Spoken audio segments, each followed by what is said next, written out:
ಎಲ್ಲರಿಗೂ ನಮಸ್ಕಾರ. ನಾನು ಡಾಕ್ಟರ್ ಜಿತೇಶ್, ನಿಸರ್ಗ ಹಾಸ್ಪಿಟಲ್ ಸಿರ್ಸಿ. ಡಾಕ್ಟ್ರೆ, ನಾನೀಗ ಅನ್ನ ಬಿಟ್ಟಿದ್ದೇನೆ, ಶುಗರ್ ಒಂಚೂರು ತಿಂತಾ ಇಲ್ಲ, ಚಪಾತಿ ಜೋಳದ ರೊಟ್ಟಿ ಇದೆಲ್ಲ ಕಡಿಮೆ ಮಾಡಿದ್ದೇನೆ. ನೀವು ಹೇಳಿದಂಗೆ ಮೊಟ್ಟೆ ತಿಂತಾ ಇದ್ದೇನೆ, ಅವಕ್ಯಾಡೋ ತಿಂತಾ ಇದ್ದೇನೆ, ನಟ್ಸ್ ತುಂಬ ಚೆನ್ನಾಗಿ ತಿಂತಾ ಇದ್ದೇನೆ, ಮೊಸರು ತಿಂತಾ ಇದ್ದೇನೆ. ಇಷ್ಟೆಲ್ಲ ತಿಂದರೂ ಕೂಡ ನಂದು ವೆಯ್ಟ್ ಕಡಿಮೆ ಆಗ್ತಾ ಇಲ್ಲ. ಇದು ಎಷ್ಟೋ ಜನ ಎಕ್ಸ್ಪೀರಿಯನ್ಸ್ ಮಾಡಿರ್ಬೋದು, ನನಗೂ ಎಷ್ಟೋ ಕಾಲ್ಸ್ ಬರುತ್ತೆ. ಸೊ ನಾನು ಈ ವಿಡಿಯೋದಲ್ಲಿ ನಾವು ಕಾರ್ಬೋಹೈಡ್ರೇಟನ್ನು ಕಮ್ಮಿ ಮಾಡಿ healthy fat healthy protein include ಮಾಡಿದ್ರು ಕೆಲವರಲ್ಲಿ ವೆಯ್ಟ್ ಕಡಿಮೆ ಆಗದೆ ಇರಲಿಕ್ಕೆ ಮುಖ್ಯ ಕಾರಣ ಏನು, ಆ್ಯಂಡ್ ಹಾಗಿದ್ದವರು ಏನು ಮಾಡಿದರೆ ಅವರ ವೆಯ್ಟನ್ನು ಇಳಿಸ್ಬೋದು ಅಂತ ನಿಮ್ಮೊಟ್ಟಿಗೆ ಶೇರ್ ಮಾಡ್ತೇನೆ. ಈ ವಿಡಿಯೋ ಮಾಡಲಿಕ್ಕೆ ಒಂದು ಕಾರಣ ಇದೆ. ನನಗೆ ಇವತ್ತು ಬೆಳಗ್ಗೆನೇ ಒಂದು ಕಾಲ್ ಬಂತು. ಸೊ ನೀವೇನು ಪ್ರಿಸ್ಕ್ರಿಪ್ಷನ್ ಕೊಟ್ಟಿದ್ರಾ ಅದೇ ಪ್ರಕಾರ ನಾನು ಡಯಟ್ ಚಾರ್ಟನ್ನು ಫಾಲೋ ಮಾಡ್ತಾ ಇದ್ದೇನೆ, ಬಟ್ ಆದರೂ ನನ್ನ ವೆಯ್ಟ್ ಏನಿದೆ ಇನ್ನೂ ಜಾಸ್ತಿನೇ ಆಗ್ತಾ ಇದೆ ಬಿಟ್ಟರೆ ಕಡಿಮೆ ಆಗ್ತಾ ಇಲ್ಲ ಅಂತ. ಸೊ ಹಾಗಾಗಿ ನಾನು ಅಂದ್ಕೊಂಡೆ ಇವತ್ತು ಇದೇ ವಿಡಿಯೋನೇ ಹೇಳಿಬಿಡುವ ಅಂತ. ಸೊ ಇದಕ್ಕೆ ಮುಖ್ಯ ಕಾರಣ ಏನು ಅಂದರೆ, ನಾವು ಅರ್ಥ ಮಾಡಬೇಕಾಗಿದ್ದು ಕೆಲವು ವಿಷಯಗಳಿದೆ. ಸೊ ಅದು ಮೇನ್ಲಿ ನಾವೀಗ ಒಂದು ಫುಡ್ ಚೇಂಜ್ ಮಾಡಿದಾಗ, ಲೈಕ್ ನಾವು ಕಾರ್ಬೋಹೈಡ್ರೇಟ್ ಏನಿದೆ ಅದು ಕಂಪ್ಲೀಟ್ಲಿ ಕಡಿಮೆ ಮಾಡ್ತೀವಿ, ಅದರೊಟ್ಟಿಗೆ ಫ್ಯಾಟ್ ಮತ್ತು ಪ್ರೋಟೀನ್ ಇರುವಂಥ ಆಹಾರಗಳನ್ನು ಸೇವಿಸಲಿಕ್ಕೆ ಸ್ಟಾರ್ಟ್ ಮಾಡ್ತೀವಿ. ಸೊ ಮೇನ್ಲಿ ಕೀಟೋ ಡಯಟಲ್ಲಿ ಅದೇ ಅಲ್ವಾ ಎಲ್ಲರೂ ಫಾಲೋ ಮಾಡೋದು. ಅರೌಂಡ್ 70% ಫ್ಯಾಟನ್ನು ಕನ್ಸ್ಯೂಮ್ ಮಾಡ್ತೀವಿ, ಅರೌಂಡ್ 25% ಪ್ರೋಟೀನನ್ನು ಕನ್ಸ್ಯೂಮ್ ಮಾಡ್ತೀವಿ, ಆ್ಯಂಡ್ 5% ಅಷ್ಟೇ ಕಾರ್ಬೋಹೈಡ್ರೇಟನ್ನು ಕನ್ಸ್ಯೂಮ್ ಮಾಡ್ತೀವಿ. ಬಟ್ ನೀವು ನೋಡಬೇಕಾಗಿರೋದು ಒಂದು ವಿಷಯ ಇದೆ. ಈ 70%, 25%, 5% ಅಂದರೆ ನಿಮ್ಮ ಒಂದು ದಿವಸದ್ದು ಕ್ಯಾಲರಿ ಕನ್ಸಂಪ್ಷನಲ್ಲಿ. ಸೊ ಯಾವಾಗಲೂ ಕೂಡ ಅಲ್ಲಿ ಮೇನ್ ಇರುವಂಥ ಮತ್ತೊಂದು ಪಾಯಿಂಟ್ ಏನಂದರೆ ಕ್ಯಾಲರಿ ಎಷ್ಟು ಕನ್ಸ್ಯೂಮ್ ಮಾಡ್ತೀರಾ, that is a most important thing. So ಈಗ ಒಂದು ಮನುಷ್ಯ ಲೈಕ್ ಈಗ ಓಕೆ ಅವರದು ಎಲ್ಡರ್ಲಿ ಏಜಲ್ಲಿ maybe after age of 40-50 ನಮಗೊಂದು ಆ್ಯಕ್ಚುಲಿ ಒಂದು 2000 ಕಿಲೋ ಕ್ಯಾಲರಿ ಪರ್ ಡೇ ಬೇಕು. But okay let us assume that around 1500 ಅಥವಾ 2000 ಕಿಲೋ ಕ್ಯಾಲರಿ ಆದರೂ ಕೂಡ ಅದರದ್ದು 70%, ದಟ್ ಮೀನ್ಸ್ ಅರೌಂಡ್ 1400 ಕ್ಯಾಲರಿ ಏನಿದೆ ಅದು ಅಷ್ಟೇ ಫ್ಯಾಟಿಂದ ಬರಬೇಕು. ಅದು ಬಿಟ್ಟು ಫ್ಯಾಟ್ ತಿಂದರೆ ತುಂಬ ಒಳ್ಳೆಯದು, ನಮ್ಮ ವೆಯ್ಟ್ ಬೇಗ ಕಡಿಮೆ ಆಗುತ್ತೆ ಅಂತ ಹೇಳಿ ನಾವು ಜಾಸ್ತಿ ಫ್ಯಾಟ್ ತಿನ್ನಲಿಕ್ಕೆ ಸ್ಟಾರ್ಟ್ ಮಾಡಿದರೆ ಏನಾಗುತ್ತೆ, ನಮ್ಮ ವೆಯ್ಟ್ ಇನ್ನೂ ಜಾಸ್ತಿ ಆಗುತ್ತೆ. ಅಟ್ ದ ಸೇಮ್ ಟೈಮ್ ಅದೇ ಥರನೇ ಪ್ರೋಟೀನ್ ತಿಂದರೆ ನಮ್ಮ ಮಸಲ್ಸ್ ಇಂಪ್ರೂವ್ ಆಗುತ್ತೆ ಅಂತ ನಮಗೆ ಗೊತ್ತು. But at the same time ನಾವು ಜಾಸ್ತಿ ಪ್ರೋಟೀನ್ ಕನ್ಸ್ಯೂಮ್ ಮಾಡಲಿಕ್ಕೆ ಸ್ಟಾರ್ಟ್ ಮಾಡಿದರೆ ಏನಾಗುತ್ತೆ, ನಮ್ಮ ವೆಯ್ಟ್ ಜಾಸ್ತಿ ಆಗುತ್ತೆ. And the same way carbohydrate ಕೂಡ ಅದೇ ಮಾಡೋದು ಆ್ಯಕ್ಚುಲಿ. ಸೊ ಮೇನ್ಲಿ ಕಾರ್ಬೋಹೈಡ್ರೇಟ್ ಏನಿದೆ, ಧಾನ್ಯಗಳೇನಿದೆ, ನಮಗೆ ಅಷ್ಟೊಂದು ನಾವು ತಗೊಳ್ಳುವಂಥ ಕ್ವಾಂಟಿಟಿಯನ್ನು ಡಿಫೈನ್ ಮಾಡಲಿಕ್ಕೆ ಆಗ್ತಾ ಇಲ್ಲ. ನಾವು ಅನ್ನ ತಗೊಳ್ಳುವಾಗ ಸಾರು ಸ್ವಲ್ಪ ಚೆನ್ನಾಗಿದ್ರೆ ನಾವೇನು ಮಾಡ್ತೀವಿ, ಚೆನ್ನಾಗಿ ತಿಂದ್ಬಿಡ್ತೀವಿ, ಅದು ಅಡಿಷ್ನಲ್ ಕ್ಯಾಲರಿ ಆಗುತ್ತೆ. ಸೊ ನಾವು ಫಸ್ಟ್ ಅರ್ಥ ಮಾಡಬೇಕಾಗಿದ್ದೇನೆಂದರೆ calorie is the foremost. Actually ನೀವು ಒಂದು ದಿವಸದಲ್ಲಿ ಎಷ್ಟು ಕಿಲೋ ಕ್ಯಾಲರಿ ತಗೊಳ್ತೀರಾ. ಈಗ ನಮ್ಮ ಬಾಡಿ ಫ್ಯಾಟ್ ಏನಿದೆ, 1 kg ತೂಕ ನೀವು ಜಾಸ್ತಿ ಇದ್ದರೆ, ಅಂದರೆ 1 kg ನಮ್ಮ ಬಾಡಿಯಲ್ಲಿ ಇರುವಂಥ ಕೊಬ್ಬು ಏನಿದೆಯಲ್ಲ ಅದರಲ್ಲಿ 7700 ಕ್ಯಾಲರಿ ಇರುತ್ತೆ. ಸೊ ನೀವೇ ವಿಚಾರ ಮಾಡಿ, ಆ 7700 ಕ್ಯಾಲರಿ ಕಡಿಮೆ ಆದರೆ ಮಾತ್ರ ನಿಮ್ಮದು 1 kg ತೂಕ ಇಳಿಯುತ್ತೆ. ಸೊ ಆ 7700 ಕ್ಯಾಲರಿ ಕಡಿಮೆ ಆಗಬೇಕು ಅಂದರೆ ನಾವು ಪ್ರತಿ ದಿವಸ ಅಟ್ಲೀಸ್ಟ್ ಒಂದು 500 to 700 ಕ್ಯಾಲರಿ ಡೆಫಿಸಿಟ್ ಅಂದರೆ ಕಡಿಮೆ ತಿನ್ನಬೇಕು. ಸೊ ಈಗ ನಾನು ಫಸ್ಟ್ ಹೇಳಿದ್ದೇನೆ, ಅನ್ನ ಬಿಟ್ಟು ಅಥವಾ ಕಾರ್ಬೋಹೈಡ್ರೇಟ್ ಬಿಟ್ಟು ಕೊಬ್ಬಿರುವ ಆಹಾರ ಮತ್ತು ಪ್ರೋಟೀನ್ ಇರುವ ಆಹಾರ ತಗೊಂಡಾಗ ಒಂದು ಮೇನ್ ಯಾಕೆ ವೆಯ್ಟ್ ಕಡಿಮೆ ಆಗುತ್ತೆ ಅಂದರೆ, ಒಂದು ನಮ್ಮ ಲೈಕ್ ಕನ್ಸಂಪ್ಷನ್ ಕ್ವಾಂಟಿಟಿ ಕಡಿಮೆ ಆಗುತ್ತೆ ಆಟೋಮ್ಯಾಟಿಕ್ಲಿ. ಅಂದರೆ ಫ್ಯಾಟು ಮತ್ತು ಪ್ರೋಟೀನ್ ಏನಿದೆ ಅದು ಜಾಸ್ತಿ ನಮಗೆ ತಿನ್ನಕ್ಕಾಗಲ್ಲ. But at the same time ಇನ್ನೊಂದು ಡಿಫ್ರೆಂಟ್ ಗ್ರೂಪ್ ಆಫ್ ಪೀಪಲ್ ಇರ್ತಾರೆ, ಅಂದರೆ ಚೆನ್ನಾಗಿ ಇದು ತಿಂದರೆ ವೆಯ್ಟ್ ಕಡಿಮೆ ಆಗುತ್ತೆ ಅಂತ ಕನ್ಸೆಪ್ಟ್ ಇರೋರು. ಅವರಲ್ಲಿ ಏನಾಗುತ್ತೆ, ನೀವು ಫಸ್ಟ್ ಆ ಕ್ಯಾಲರಿ ಅರ್ಥ ಮಾಡ್ಕೋಬೇಕು. 1 ಗ್ರಾಮ್ ಕಾರ್ಬೋಹೈಡ್ರೇಟ್ ಡೈಜೆಸ್ಟ್ ಆದರೆ 4 ಕಿಲೋ ಕ್ಯಾಲರಿ ಎನರ್ಜಿ ಪ್ರೊಡ್ಯೂಸ್ ಆಗುತ್ತೆ. ಸೊ ಅದೇ ಥರ ಸೊ ಒಂದು 100 ಗ್ರಾಮ್ಸ್ ಕಾರ್ಬೋಹೈಡ್ರೇಟ್ ಡೈಜೆಸ್ಟ್ ಆದರೆ ಎಷ್ಟು ಕ್ಯಾಲರಿ ಆಗುತ್ತೋ 400 ಕಿಲೋ ಕ್ಯಾಲರಿ ಆಯಿತು ಒಂದು ದಿವಸ.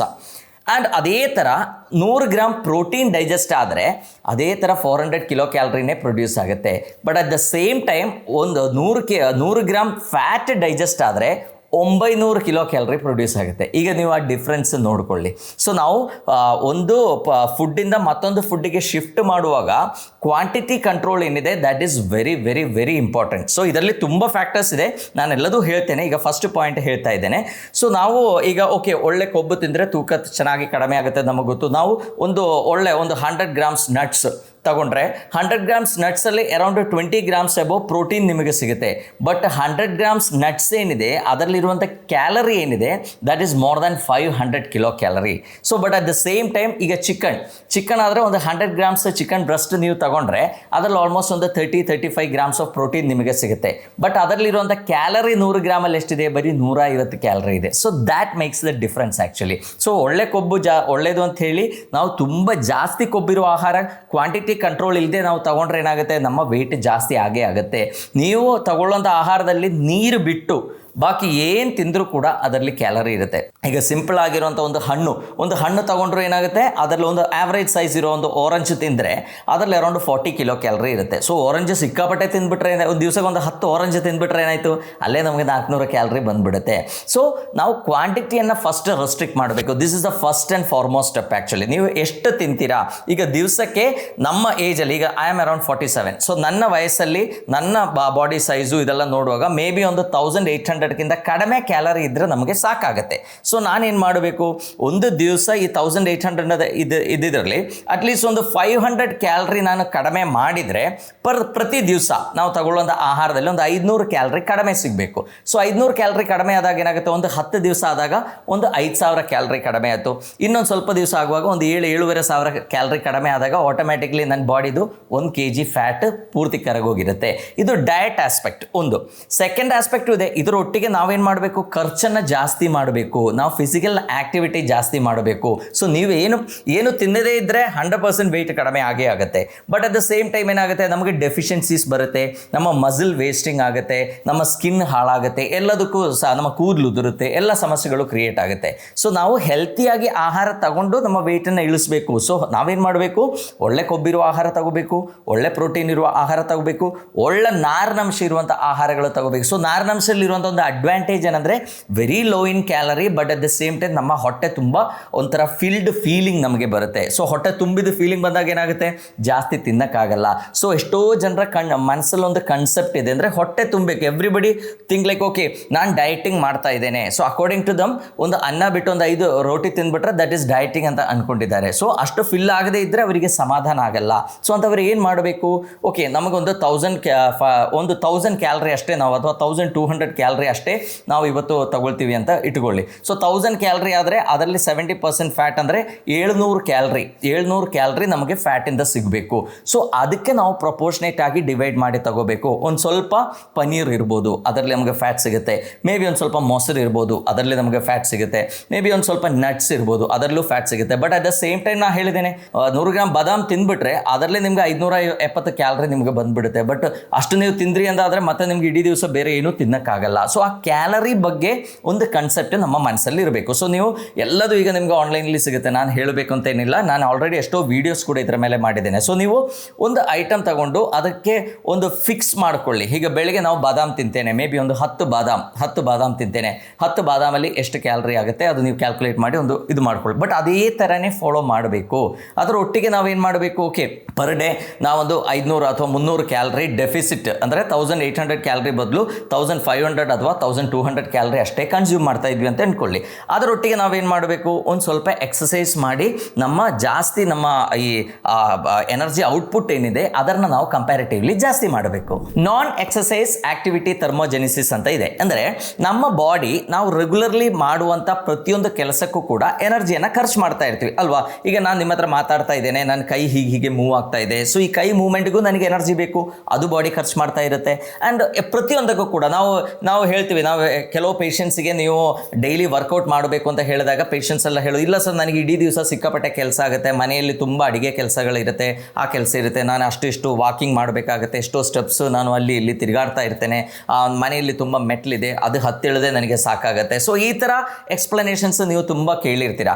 ಸೊ ಇದೇನಿದೆ ಇದಕ್ಕೆ ನಾವು ಹೇಳ್ತೀವಿ ನಾನ್ ಎಕ್ಸಸೈಸ್ ಆಕ್ಟಿವಿಟಿ ಥರ್ಮೋಜೆನಿಸಿಸ್. ಅಂದರೆ ನಮಗೆ ಗೊತ್ತಿಲ್ಲದೆ ನಮ್ಮ ಪ್ರತಿ ದಿವಸ ನಾವು ಮಾಡುವಂಥ ಆಕ್ಟಿವಿಟೀಸಲ್ಲಿ ನಮ್ಮದು ಎಷ್ಟೋ ಕ್ಯಾಲರಿ ಏನಿದೆ ಬರ್ನ್ ಆಗುತ್ತೆ. ನಾವು ಯೂಶಲಿ ತಗೊಳ್ಳುವಂಥ ಆಹಾರ ಏನಿದೆ ಅಥವಾ ನಮಗೆ ಒಂದು ದಿವಸದ್ದು ರಿಕ್ವೈರ್ಡ್ ಕ್ಯಾಲರಿ ಏನಿದೆ ಅದರಲ್ಲಿ ಆಲ್ಮೋಸ್ಟ್ 15 to 30% ಕ್ಯಾಲರಿ ಏನಿದೆ ಈ ನೀಟಿಗೆ ಖರ್ಚಾಗುತ್ತೆ. ನೀಟ್ ಅಂದರೆ ನಮ್ಗೆ ಗೊತ್ತಿಲ್ಲದೆ ನಾವು ಮಾಡುವಂಥ ಆಕ್ಟಿವಿಟೀಸ್. ಈಗ ಅದು ಡಿಫರ್ ಆಗ್ತಾ ಇರ್ತದೆ. ಈಗ ನಾನು ಬೆಳಗ್ಗೆ ಆಸ್ಪತ್ರೆಗೆ ಹೋದರೆ ಬೆಳಗಿಂದ ಸಂಜೆ ತನಕ ಅಲ್ಲೇ ಕೂತ್ಕೊಂಡು ಕೆಲಸ ಮಾಡ್ತಾ ಇರ್ತೀವಿ. ಈಗ ಮೇಲೆ ಕೆಳಗಡೆ ಹೋಗಿ ಬರಬೇಕು ಅಂತ ಇದ್ದರೆ ನಾವು ಹೋಗಲಿಕ್ಕೆ ಲಿಫ್ಟನ್ನು ಯೂಸ್ ಮಾಡ್ತೀವಿ. ಆ್ಯಂಡ್ ಇಲ್ಲಿಂದ ಮನೆಯಿಂದ ಆಸ್ಪತ್ರೆಗೆ ಹೋಗಬೇಕು ಅಂದರೆ ನಾನು ಕಾರಲ್ಲಿ ಹೋಗಿ ಬರ್ತೇನೆ. ಇದ್ದೇನೆ. ಸೊ ನಂದು ರೆಗ್ಯುಲರ್ ಮೂವ್ಮೆಂಟ್ ಏನಿದೆ ಅದು ಕಂಪ್ಯಾರಿಟಿವ್ಲಿ ತುಂಬ ಕಡಿಮೆ ಇದೆ. ಸೊ ಹಾಗಾಗಿ ನಂದು ನೀಟ್ ಏನಿದೆ ಅದು ಕಂಪ್ಯಾರಿಟಿವ್ಲಿ ತುಂಬ ಕಡಿಮೆ ಇರುತ್ತೆ. ಅಂದರೆ ಎಕ್ಸಸೈಸ್ ಅಂತ ನಾವು ಫಿಸಿಕಲ್ ಆಕ್ಟಿವಿಟಿ ಜಿಮ್ ಮಾಡೋದು ಈ ಲೆಕ್ಕಕ್ಕೆ ಬರಲ್ಲ.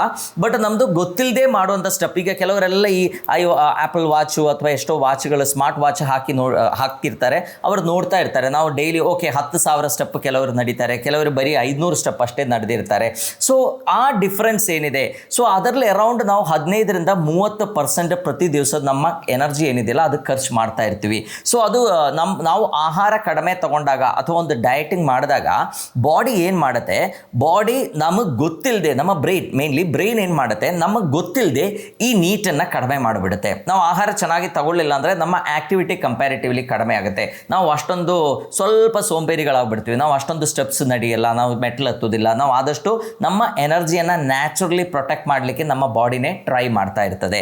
ಸೊ ಕೆಲವು ಜನ ನೀವು ನೋಡಿ, ಇಬ್ಬರು ಒಂದೇ ಥರ ಆಹಾರ ಕ್ರಮವನ್ನು ಫಾಲೋ ಮಾಡ್ತಾರೆ, ಒಂದೇ ಥರ ವರ್ಕೌಟ್ ಮಾಡಲಿಕ್ಕೂ ಹೋಗ್ತಾರೆ. ಬಟ್ ಒಬ್ಬ ಬೇಗ ತೂಕ ಕಡಿಮೆ ಆಗುತ್ತೆ, ಇನ್ನೊಬ್ಬ ತೂಕ ಕಡಿಮೆ ಆಗೋದು ಸ್ಲೋ ಆಗಿರುತ್ತೆ. ಸೊ ಅದಕ್ಕೆ main reason is this NEET actually. ಅಂದರೆ ಅವನಿಗೆ ಎಕ್ಸಸೈಸ್ ಬಿಟ್ಟು ಬಾಕಿ ಇರೋ ಟೈಮಿಗೆ ಅವರು ಎಷ್ಟು ಆ್ಯಕ್ಟಿವಿಟಿ ಮಾಡ್ತಾರೆ ಅದರಲ್ಲಿ ತುಂಬ ಜಾಸ್ತಿ. ನಾನು ಹೇಳಿದ್ದೇನೆ ಆಲ್ಮೋಸ್ಟ್ 15-30% ಒಂದು ದಿವಸದ ಎನರ್ಜಿ ಕನ್ಸಂಪ್ಷನ್ ಏನಿದೆ ಅದರಲ್ಲಿ ಖರ್ಚಾಗ್ಬಿಡುತ್ತೆ. ಸೊ ಹಾಗಾಗಿ ಅವರದ್ದು ವೆಯ್ಟ್ ಏನಿದೆ ಬೇಗ ಕಡಿಮೆ ಆಗುತ್ತೆ. ಸೊ ನಾವು ಕನ್ಸ್ಯೂಮ್ ಮಾಡುವಂಥ ಆಹಾರ ಏನಿದೆ, ಎನರ್ಜಿ ಏನಿದೆ, ಅದರಲ್ಲಿ ಆಲ್ಮೋಸ್ಟ್ 70%, ಅರೌಂಡ್ 50-70% ಖರ್ಚಾಗೋದಲ್ಲಿ ನಾವು BMR ಅಂತ ಹೇಳ್ತೀವಿ, ಬೇಸಲ್ ಮೆಟಬಾಲಿಕ್ ರೇಟ್. ಅಂದರೆ ನಮ್ಮ ಲೈಫನ್ನು ಹೀಗೆ ಇರಲಿಕ್ಕೆ, ಅಂದರೆ ನಮ್ಮ ಒಳಗಡೆ ಇರುವ ಜೀವನ ಉಳಿಸುವ ಸಲುವಾಗಿ ಬಾಡಿ ಖರ್ಚು ಮಾಡ್ತಾ ಇರ್ತದೆ. ಅದು ನಮ್ಮ ಶ್ವಾಸೋಚ್ಛ್ವಾಸಕ್ಕಿರ್ಬೋದು, ನಮ್ಮ ಹೃದಯ ಕೆಲಸ ಮಾಡಲಿಕ್ಕಿರ್ಬೋದು, ನಮ್ಮ ಬಾಡಿಯಲ್ಲಿ ಬ್ರೈನಿಗಿರ್ಬೋದು, ಎಲ್ಲ ಗಟ್ಟಿಗಿರ್ಬೋದು, ಎಲ್ಲ ಆ್ಯಕ್ಟಿವಿಟೀಸು ನಡೀತಾ ಇರಬೇಕು ಅಂತಿದ್ದರೆ ನಮಗೆ ಡೈಲಿ ನಾವು ಕನ್ಸ್ಯೂಮ್ ಮಾಡುವ ಎನರ್ಜಿ ಏನಿದೆ ಅದರದ್ದು ಆಲ್ಮೋಸ್ಟ್ ಒಂದು 50-70% ಏನಿದೆ ಅಲ್ಲೇ ಖರ್ಚಾಗ್ಬಿಡುತ್ತೆ. ಇನ್ನು ನಮ್ಮ ಡೈಜೆಷನಿಗೂ ಎನರ್ಜಿ ಬೇಕಾಗುತ್ತೆ. ಆಲ್ಮೋಸ್ಟ್ 10% ಎನರ್ಜಿ ಏನಿದೆ ಅದು ನಮ್ಮ ಡೈಜೆಷನಿಗೆ ಖರ್ಚಾಗುತ್ತೆ. ಆ್ಯಂಡ್ ಅದೇ ಥರ ನಮ್ಮ ಎಕ್ಸಸೈಸ್, ಈಗ ನಾವೆಲ್ಲ ವರ್ಕೌಟ್ ಮಾಡಿ ಅಂತ ಹೇಳ್ತೀವಿ. ಸೊ ವರ್ಕೌಟ್ ಮಾಡಿದಾಗ ನಾವು ಖರ್ಚು ಮಾಡೋದು ಏನಿದೆ ಜಸ್ಟ್ ಆಲ್ಮೋಸ್ಟ್ ಅರೌಂಡ್ 15% ಅಷ್ಟೇ. ಅಂದರೆ ನಮ್ಮ ದಿವಸದ ಎನರ್ಜಿ ರಿಕ್ವೈರ್ಮೆಂಟ್, ಈಗ 1800 ಕ್ಯಾಲರಿ ನಮಗೆ ಒಂದು ದಿವಸಕ್ಕೆ ರಿಕ್ವೈರ್ಮೆಂಟ್ ಇದ್ದರೆ ಆಲ್ಮೋಸ್ಟ್ ಒಂದು 250 ಕ್ಯಾಲರಿ ಅಷ್ಟೇ ನಮಗೆ ಮ್ಯಾಕ್ಸಿಮಮ್ ವರ್ಕೌಟ್ ಮಾಡಿ, 250-300 ಕ್ಯಾಲರಿ ಅಷ್ಟೇ ನಾವು ವರ್ಕ್ ಮಾಡಿ ಖರ್ಚು ಮಾಡಲಿಕ್ಕಾಗುತ್ತೆ. ಸೊ ಬಾಕಿ ಒಂದು 30% ನಾನು ಹೇಳ್ದಂಗೆ ನೀಟಲ್ಲಿ ನಮ್ಮ ಡೈಲಿ ಆ್ಯಕ್ಟಿವಿಟೀಸಲ್ಲಿ ಖರ್ಚಾಗುತ್ತೆ, ಗೊತ್ತಿಲ್ಲದೆ ಕೆಲಸ ಮಾಡುವ ಖರ್ಚಾಗುತ್ತೆ.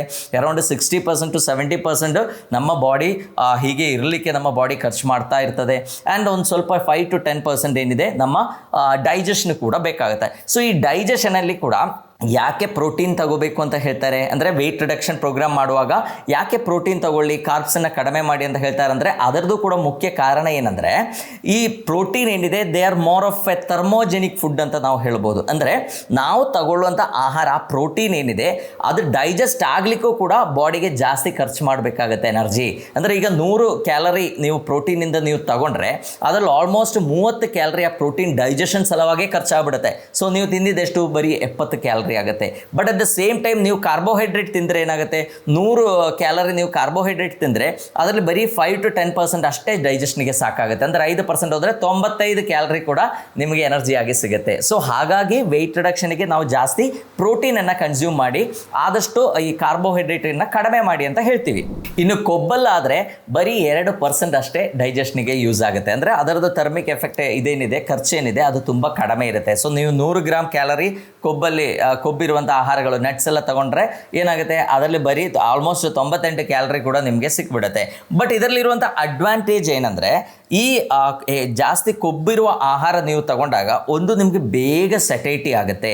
ಸೆಟೈಟಿ ಆದರೆ ಅಂದರೆ ಏನಾಗುತ್ತೆ, ಹಸು ಸಾಕಪ್ಪ ನನಗೆ ಅಂತ ಒಂದು ಫೀಲ್ ಬರುತ್ತೆ. ಬಟ್ ಯಾರಿಗೆ ಈ ಫೀಲಿಂಗ್ ಬೇಗ ಬರಲ್ವೋ ಅವರಿಗೆ ಸಮಸ್ಯೆ ಕ್ರಿಯೇಟ್ ಆಗುತ್ತೆ. ಯಾಕಂದರೆ ಅವ್ರದ್ದು ಕನ್ಸಂಪ್ಷನ್ ಏನಿದೆ ಕಂಪ್ಯಾರಿಟಿವ್ಲಿ ಜಾಸ್ತಿ ಆಗುತ್ತೆ. ಎಷ್ಟೋ ಜನ ಲೈಕ್ ಅಂದರೆ ನಾವು ಹೆಲ್ತಿಯಾಗಿ ಇರಬೇಕು, ನಮ್ಮ ವೆಯ್ಟ್ ಬೇಗ ಇಳಿಸಬೇಕು ಅಂತ ಇದ್ದರೆ ಒಳ್ಳೆ ಹೆಲ್ತಿ ಫುಡ್ ತಿನ್ನಬೇಕು ಅಂತ ಹೇಳಿ ಆ ಒಂದು ಕನ್ಸೆಪ್ಟ್ ಇರುತ್ತೆ.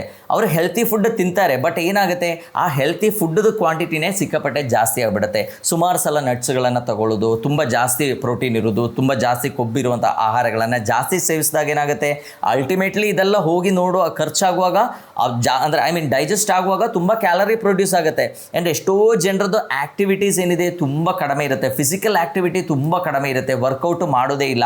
ಸೊ ನಾನು ಹೇಳಿದ್ದೇನೆ, ನಮ್ಮ body is something very unique. ನೀವು ಆಹಾರ ಚೇಂಜ್ ಮಾಡಿದ ಕೂಡಲೇ ನಮ್ಮ ಬ್ರೈನಿಗೆ ಸಿಗ್ನಲ್ ಹೋಗಿರುತ್ತೆ, ಓ ಇಲ್ಲಿ ನಮಗೆ ಕಂಪ್ಯಾರಿಟಿವ್ಲಿ ಕಡಿಮೆ ಕ್ಯಾಲರಿ ಬರ್ತಾ ಇದೆ, ಇದೆ. ಸೊ ಹಾಗಾಗಿ ನಾವು ಏನು ಮಾಡಬೇಕು, ನಮ್ಮ ಡೈಲಿ ಆ್ಯಕ್ಟಿವಿಟೀಸಲ್ಲಿ ಆದಷ್ಟು ಕ್ಯಾಲರಿಯನ್ನು ಉಳಿಸ್ಬೇಕು ಅಂತ ಒಂದು ಪ್ಲ್ಯಾನ್ ಡೆವಲಪ್ ಆಗಿರುತ್ತೆ. ಸೊ ಹಾಗಾಗಿ ನಾವೇನು ಅಂದರೆ ನಾನು ಫಸ್ಟ್ ಹೇಳ್ದಂಗೆ ನೀಟ್ ಅಂತ ನಾನು ಏನು ಹೇಳಿದ್ದೇನಲ್ಲ, ನಾನ್ ಎಕ್ಸಸೈಸ್ ಆ್ಯಕ್ಟಿವಿಟಿ ಥರ್ಮೋಜೆನಿಸಿಸ್ ಏನಿದೆ ಅದು ಕಂಪ್ಯಾರಿಟಿವ್ಲಿ ಕಡಿಮೆ ಆಗುತ್ತೆ. ನಿಮ್ಮ BMR ಏನಿದೆ ಅದು ಕಂಪ್ಯಾರಿಟಿವ್ಲಿ ಕಡಿಮೆ ಆಗುತ್ತೆ.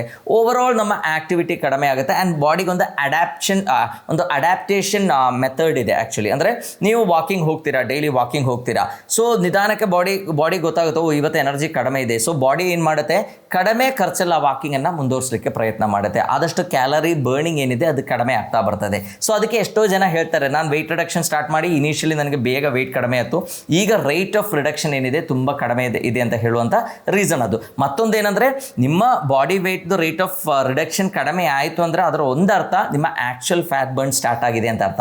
ಸೊ ಇನಿಷಿಯಲಿ ನೀವು 10 ದಿವಸ ಕರೆಕ್ಟಾಗಿರುವಂಥ ಆಹಾರ ಕ್ರಮ ಅಥವಾ ಫಾಸ್ಟಿಂಗ್ ಎಲ್ಲ ಮಾಡಿದಾಗ ಒಮ್ಮೆಲೆ ವೆಯ್ಟ್ ಕಡಿಮೆ ಆಗುತ್ತೆ. ಅದು ಎಕ್ಸಸ್ ವಾಟರ್ ಮತ್ತು ನಮ್ಮ ಗ್ಲೈಕೋಜನ್ ಇದೆಲ್ಲ ದೇ ಆರ್ ಲೈಕ್ ನಮ್ಮ ಫ್ಯಾಟ್ಗೆ ಸುತ್ತಲೂ ಇರುವಂಥ ಒಂದು ಕವರಿಂಗ್ ಅಂತ ನಾವು ಹೇಳ್ಬೋದು. ಇದೆಲ್ಲ ಕಡಿಮೆ ಆದಮೇಲೆ, ಇದೆಲ್ಲ ಖಾಲಿ ಆದಮೇಲೆ ಅಷ್ಟೇ ನಿಮ್ದು ಆ್ಯಕ್ಚುಯಲ್ ಫ್ಯಾಟ್ ಬರ್ನಿಂಗ್ ಸ್ಟಾರ್ಟ್ ಆಗುತ್ತೆ. ಸೊ ಆ ಆ್ಯಕ್ಚುಯಲ್ ಫ್ಯಾಟ್ ಬರ್ನಿಂಗ್ ಸ್ಟಾರ್ಟ್ ಆಗುವಾಗ ರೇಟ್ ಆಫ್ ರಿಡಕ್ಷನ್ ಕಂಪ್ಯಾರಿಟಿವ್ಲಿ ಕಡಿಮೆ ಇರುತ್ತೆ. ಸೊ ನೀವೇನು ಮಾಡಬೇಕು, 4 ದಿವಸದಲ್ಲಿ ಬೇಜಾರು ಬಂದು ಅಯ್ಯೋ ಸಾಕಪ್ಪ ಅಂತ ಹೇಳಬಾರ್ದು, ಅದನ್ನು ಕಂಟಿನ್ಯೂ ಮಾಡಲಿಕ್ಕೆ ಪ್ರಯತ್ನ ಮಾಡಬೇಕು. Consistency is the most important. ಇದರಲ್ಲಿ ನಮ್ಮಲ್ಲಿ ಎಷ್ಟೋ ಜನರಿಗೆ ಆಗುವಂಥ ಸಮಸ್ಯೆ ಕೂಡ ಅದೇ. ಒಂದು ವಾರ ಕರೆಕ್ಟಾಗಿರೋ ಆಹಾರ ಕ್ರಮ ಮಾಡ್ತಾರೆ, ಒಂದು ವಾರ ಆದ ಕೂಡಲೇ ಏನಾದರೂ ಒಂದು ಫಂಕ್ಷನ್ ಬರುತ್ತೆ, ಇಲ್ಲ ಏನಾದರೂ ಒಂದು ಪ್ರಸಾದ ಏನಾದರೂ ತಗೊಂಡು ನಾವು ಸ್ವೀಟನ್ನು ಜಾಸ್ತಿ ಕನ್ಸ್ಯೂಮ್ ಮಾಡಿಬಿಡ್ತೀವಿ, ಅಥವಾ ನಮ್ಮ ಡೈಲಿ ಕ್ಯಾಲರಿ ಏನಿದೆ ಅದು ಕಂಪ್ಯಾರಿಟಿವ್ಲಿ ಜಾಸ್ತಿ ಆಗುತ್ತೆ. ನಾವು ಇಷ್ಟು ದಿವಸ ಮಾಡಿರುವ ಡೆಫಿಸಿಟ್ ಏನಿದೆ ಅದು ಕಂಪ್ಲೀಟ್ಲಿ ಹಾಳಾಗ್ಬಿಡುತ್ತೆ. ಅಂದರೆ ಮತ್ತೆ ಬಾಡಿ ವೆಯ್ಟ್ ಜಾಸ್ತಿ ಆಗಲಿಕ್ಕೆ ಇದೇ ಮುಖ್ಯ ಕಾರಣ ಆಗುತ್ತೆ. ಇನ್ನಿರುವಂಥ ಮುಖ್ಯ ಕಾರಣಗಳೇನು ಅಂದರೆ, one is stress. Actually stress ಜಾಸ್ತಿ ಆದ ಕೂಡಲೇ ನಮ್ಮ ಬಾಡಿಯಲ್ಲಿ ಇರುವಂಥ ಹಾರ್ಮೋನಲ್ ಲೆವೆಲ್ಸಲ್ಲಿ ಚೇಂಜಸ್ ಇರುತ್ತೆ. ನಮ್ಮ ಹಂಗರ್ ಹಾರ್ಮೋನ್ ಅಂತ ಹೇಳ್ತೀವಿ, ಗ್ರಿಲಿನ್ ಅಂತೆಲ್ಲ ಇದೆ, ಅದು ಜಾಸ್ತಿ ಆಗುತ್ತೆ. ಸೊ ಅದು ನ್ಯಾಚುರಲಿ ನಮ್ಮ ಫುಡ್ ಇಂಟೇಕನ್ನು ನಿಧಾನಕ್ಕೆ ಜಾಸ್ತಿ ಮಾಡಿಸುತ್ತೆ. ನಮ್ಮ ವೆಯ್ಟ್ ಕಡಿಮೆ ಆಗೋದು ಕಂಪ್ಯಾರಿಟಿವ್ಲಿ ಕಡಿಮೆ ಆಗುತ್ತೆ. ಸೊ ಇನ್ನೊಂದು ಮೇನ್ ರೀಸನ್ ಅಂದರೆ ನಮ್ಮ ಸ್ಲೀಪ್. ಆ್ಯಕ್ಚುಲಿ ಒಳ್ಳೆ ನಿದ್ರೆ ಮಾಡಬೇಕು. ಅಟ್ಲೀಸ್ಟ್ ಒಂದು 7 to 8 hours ನಮಗೆ ಸ್ಲೀಪ್ ಚೆನ್ನಾಗಿಲ್ಲ ಅಂತ ಇದ್ದಾಗ ಏನಾಗುತ್ತೆ, ಕ್ವಾಲಿಟಿ ಸ್ಲೀಪ್ ಸಿಕ್ಕಿಲ್ಲ ಅಂದರೆ ಅದು ಕೂಡ ನಮ್ಮ ಈ ಹಾರ್ಮೋನಲ್ ಇಂಬ್ಯಾಲೆನ್ಸ್ಗೆ ಮುಖ್ಯ ಕಾರಣ ಆಗುತ್ತೆ. ನಮ್ಮ ವೆಯ್ಟ್ ಗೇನಿಗೆ ಅದು ಕೂಡ ಜಾಸ್ತಿ ಮೇನ್ ಒಂದು ರೀಸನ್ ಆಗುತ್ತೆ. ಅಂದರೆ ನಮಗೆ ಕೆಲವು ಸೆಟೇಟಿ ಹಾರ್ಮೋನ್ಸ್ ಇದೆ, ಲೆಪ್ಟಿನ್ ಅಂತೆಲ್ಲ ಹೇಳ್ತೀವಿ. ಸೊ ಅದು ಕಂಪ್ಯಾರಿಟಿವ್ಲಿ ಕಡಿಮೆ ಆದಾಗ ತಿಂದರೂ ನಮಗೆ ಸ್ಯಾಟಿಸ್ಫ್ಯಾಕ್ಷನ್ ಅನ್ಸಲ್ಲ, ನಾವು ಜಾಸ್ತಿ ತಿನ್ನಲಿಕ್ಕೆ ಸ್ಟಾರ್ಟ್ ಮಾಡ್ತೀವಿ. ಸೊ ಇದರಿಂದ ನಾವು ಹೊರಗೆ ಬರಬೇಕು ಅಂದರೆ ನಾವೇನು ಮಾಡಬೇಕು ಅಂದರೆ, ನೀವು ಈ ಆಹಾರಗಳನ್ನು ಶಿಫ್ಟ್ ಮಾಡುವಾಗ ಅಟ್ ದ ಸೇಮ್ ಟೈಮ್ ನೀವೊಂದು ಕ್ಯಾಲರಿ ಡೆಫಿಸಿಟನ್ನು, ಅಂದರೆ ದಿವಸಕ್ಕೆ ನಮಗೆ 1600 ಕ್ಯಾಲರಿ ಬೇಕಪ್ಪ, ಅದರಿಂದ ಒಂದು 500 ಕ್ಯಾಲರಿ ಕಡಿಮೆ, ನಾನು ಇವತ್ತಿಂದ ತಗೊಳ್ಳುವಂಥ ಆಹಾರ ಏನಿದೆ ಅದರಲ್ಲಿ 1100ರಿಂದ 1300 ಕ್ಯಾಲರಿ ಒಳಗೆ ಅಷ್ಟೇ ಇರಬೇಕು. ಆ ಡೆಫಿಸಿಟನ್ನು ನೀವು ಏನೇ ತಗೊಂಡ್ರೂ ಕೂಡ ಆ ಡೆಫಿಸಿಟನ್ನು ಅದೇ ಥರ ಮೇಂಟೈನ್ ಮಾಡಬೇಕು. ಇದು ಫಸ್ಟ್ ಆ್ಯಂಡ್ ಫಾರ್ಮೋಸ್ಟ್. ಎರಡನೇದು ಏನಂದರೆ, ಇವತ್ತಿಂದ ನಾನು ಆ್ಯಕ್ಟಿವ್ ಆಗಿರ್ತೇನೆ. ನಾವು ಮನೆಯಲ್ಲಿ ಕೂಡ ಆದಷ್ಟು ತಿರುಗಾಡ್ತೀವಿ, ಸಣ್ಣ ಪುಟ್ಟ ಕೆಲಸಗಳೇನಿದೆ ಅದನ್ನು ನಾನೇ ಮಾಡ್ತೇನೆ. ಸ್ವಲ್ಪ ದೂರ ಅಷ್ಟೇ ಹೋಗಿ ಬರಬೇಕು ಅಂತ ಇದ್ದರೆ ನಾನು ಬೈಕ್ ತೊಗೊಂಡು ಹೋಗಲ್ಲ, ನಡ್ಕೊಂಡೇ ಹೋಗಿ ಬರ್ತೇನೆ. ಆ್ಯಂಡ್ ಪ್ರತಿ 10 ನಿಮಿಷಕ್ಕೂ ನಾನು ಒಂದ್ಸಲ ಎದ್ದು ಒಂದು 5 ನಿಮಿಷ ವಾಕಿಂಗ್ ಮಾಡಲಿಕ್ಕೆ ಪ್ರಯತ್ನ ಮಾಡ್ತೇನೆ. ಊಟ ಅಥವಾ ಏನಾದರೂ ಫುಡ್ ತಗೊಂಡು ಕೂಡಲೇ ಅಟ್ಲೀಸ್ಟ್ ಒಂದು 15 to 20 minutes ವಾಕಿಂಗ್ ಮಾಡ್ತೇನೆ. ಆ್ಯಂಡ್ ಸುಮ್ಮನೆ ಮಧ್ಯಾಹ್ನ ಟೈಮಿಗೆ ನಿದ್ರೆ ಮಾಡೋದು ಅಥವಾ ತುಂಬ ಸೆಡೆಂಟ್ರಿ ಆಗಿರೋದು ನಾನು ಮಾಡಲ್ಲ. ನಾನು ಫೋನ್ ಬಂದ ಕೂಡಲೇ ನಾನು ಸ್ವಲ್ಪ ವಾಕಿಂಗ್ ಮಾಡ್ತಾ ಫೋನ್ ಅಟೆಂಡ್ ಮಾಡ್ತೇನೆ. ಸೊ ಈ ಥರ ಆ್ಯಕ್ಟಿವಿಟೀಸನ್ನು ಆ್ಯಕ್ಟಿವೇಟ್ ಮಾಡ್ಕೊಳ್ಳಿ. ಆ್ಯಂಡ್ ಅದರೊಟ್ಟಿಗೆ ಅಟ್ಲೀಸ್ಟ್ ಒಂದು 8 to 10,000 ಸ್ಟೆಪ್ಸನ್ನು ಪ್ರತಿ ದಿವಸ ಕಂಪ್ಲೀಟ್ ಮಾಡಲಿಕ್ಕೆ ಪ್ರಯತ್ನ ಮಾಡಿ. ಇದು ಸೆಕೆಂಡ್. ಮೂರನೇದು, ನಿಮ್ಮ ಆಹಾರದಲ್ಲಿ ತುಂಬ ಚೆನ್ನಾಗಿ ನಾರಿನಂಶವನ್ನು ಇನ್ಕ್ಲೂಡ್ ಮಾಡಿ. ನಾರಿನಂಶ ತುಂಬ ಜಾಸ್ತಿ ತಗೊಂಡಾಗ ಬೇಗ ಸೆಟೇಟಿ ಆಗುತ್ತೆ, ಕ್ಯಾಲರಿ ಕೂಡ ತುಂಬ ಕಡಿಮೆ ಇರೋದಕ್ಕೆ ನಿಮ್ಮ ವೆಯ್ಟ್ ಏನಿದೆ ಕಂಪ್ಯಾರಿಟಿವ್ಲಿ ಬೇಗ ಕಡಿಮೆ ಆಗಲಿಕ್ಕೆ ಅದು ಹೆಲ್ಪ್ಫುಲ್ ಆಗುತ್ತೆ. Next is resistant training. ನಾನು ಪ್ರತಿ ದಿವಸ ಅಟ್ಲೀಸ್ಟ್ ಒಂದು 45 minutes to 1 hour ಚೆನ್ನಾಗಿ ಎಕ್ಸಸೈಸ್ ಮಾಡ್ತೇನೆ. ಅದು ಬರೀ ವಾಕಿಂಗು ಜಾಗಿಂಗ್ ಒಂದೇ ಅಲ್ಲ, ಅದರೊಟ್ಟಿಗೆ ಚೆನ್ನಾಗಿ strength training, resistant training, weight ತಗೊಂಡಿರುವ ಎಕ್ಸಸೈಸ್ಗಳು ಮಾಡ್ತೇನೆ ಅಂತ ಡಿಸೈಡ್ ಮಾಡಿ. ಸೊ ಅದು ಮಾಡಿದಾಗ ಏನಾಗುತ್ತೆ, ನಮ್ಮ ಬಾಡಿಯಲ್ಲಿ ಜಾಸ್ತಿ ಕ್ಯಾಲರಿ ಬರ್ನ್ ಆಗುತ್ತೆ ಆ್ಯಂಡ್ ಮಸಿಲ್ಸ್ ಬಲ್ಕ್ ಇಂಪ್ರೂವ್ ಆಗುತ್ತೆ. ಮಸಿಲ್ ಇಂಪ್ರೂವ್ ಆದಷ್ಟು ನೀವು ತಿಂದಿರುವ ಕ್ಯಾಲರಿ ಖರ್ಚಾಗ್ಬಿಡುತ್ತೆ, ಸ್ಟೋರ್ ಆಗಲ್ಲ. So this is the next step. ಇನ್ನು ನಾನು ಡೈಲಿ ಅಟ್ಲೀಸ್ಟ್ ಒಂದು 7 to 8 hours ಚೆನ್ನಾಗಿ ನಿದ್ರೆ ಮಾಡ್ತೇನೆ. ಈ ರೆಸೊಲ್ಯೂಷನ್ ಕೂಡ ನೀವು ತಗೊಳ್ಳಿ. ರಾತ್ರಿ ಎಲ್ಲ ಮೊಬೈಲ್ ನೋಡ್ತಾ ಕೂತ್ಕೋಬೇಡಿ. ಅರೌಂಡ್ 10 o'clock ನೀವು ಮಲಗಿ ಬೆಳಗ್ಗೆ ಅಟ್ಲೀಸ್ಟ್ 5 to 6 o'clock ತನಕ ಚೆನ್ನಾಗಿ ಒಳ್ಳೆ ನಿದ್ರೆ ಕೂಡ ಮಾಡಿದರೆ ನಿಮ್ಮ ವೆಯ್ಟ್ ಏನಿದೆ ತುಂಬ ಚೆನ್ನಾಗಿ ಎಲ್ಲರೂ ಕಡಿಮೆ ಮಾಡ್ಬೋದು ಅಂತ ಹೇಳ್ತಾ ಎಲ್ಲರಿಗೂ ಧನ್ಯವಾದ.